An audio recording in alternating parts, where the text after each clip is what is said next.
Youth Congress വ്യാജ തിരിച്ചറിയൽ card വിവാദത്തിൽ തെരഞ്ഞെടുപ്പ് കമ്മീഷന്റെ പരാതിയിൽ കേസെടുത്ത മ്യൂസിയം പോലീസ് 6 മാസമായി വ്യാജ വോട്ടേഴ്സ് ഐഡി നിർമ്മിച്ചു എന്നാണ് എഫ്ഐആർ. തെരഞ്ഞെടുപ്പിൽ രാജ്യവ്യാപകമായി വ്യാജ തിരിച്ചറിയൽ കാർഡ് ഉപയോഗിക്കാൻ സാധ്യതയുണ്ട് എന്നും കമ്മീഷന്റെ പരാതിയിലുണ്ട്. Reporter big impact. വ്യാജ തിരിച്ചറിയൽ കാർഡ് നിർമ്മിച്ച സംഭവത്തിൽ പോലീസ് മേധാവിയുടെ റിപ്പോർട്ട് ലഭിച്ചതിന് പിന്നാലെയാണ് തെരഞ്ഞെടുപ്പ് കമ്മീഷന്റെ നിർണായക ഇടപെടൽ. യൂത്ത് കോൺഗ്രസ് തെരഞ്ഞെടുപ്പിൽ സംസ്ഥാന വ്യാപകമായി തിരിച്ചറിയൽ കാർഡ് വ്യാജമായി തയ്യാറാക്കിയെന്നാണ് തെരഞ്ഞെടുപ്പ് കമ്മീഷന്റെ കണ്ടെത്തൽ. ഈ സാഹചര്യത്തിലാണ് വ്യാജ കാർഡ് നിർമ്മാണത്തിൽ അന്വേഷണം ആവശ്യപ്പെട്ട തെരഞ്ഞെടുപ്പ് കമ്മീഷൻ പോലീസിനെ സമീപിച്ചത്. കമ്മീഷന്റെ പരാതിയിൽ തിരുവനന്തപുരം മ്യൂസിയം പോലീസ് കേസെടുത്ത് അന്വേഷണം ആരംഭിച്ചു. പൊതുതെരഞ്ഞെടുപ്പുകളിൽ വ്യാജ തിരിച്ചറിയൽ കാർഡ് നിർമ്മിക്കാൻ സാധ്യതയുണ്ടെന്ന് കമ്മീഷൻ നൽകിയ പരാതിയിൽ പറയുന്നു.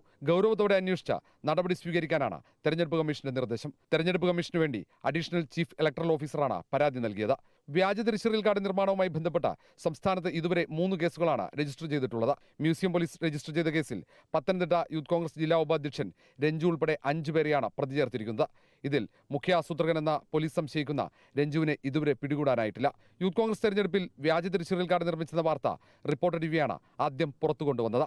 ലോക്സഭാ തെരഞ്ഞെടുപ്പ് പടിവാതിൽക്കലെത്തി നിൽക്കെ വ്യാജ തിരിച്ചറിയൽ കാർഡ് വെല്ലുവിളിയാകുമോ എന്നാണ് തെരഞ്ഞെടുപ്പ് കമ്മീഷന്റെ ആശങ്ക. തെരഞ്ഞെടുപ്പ് കമ്മീഷന്റെ പരാതിയിൽ പോലീസ് കേസെടുത്തതോടെ യൂത്ത് കോൺഗ്രസ് നേതൃത്വവും പ്രതിരോധത്തിലായി. Reporter R Roshipal, in Reporter, Thiruvananthapuram.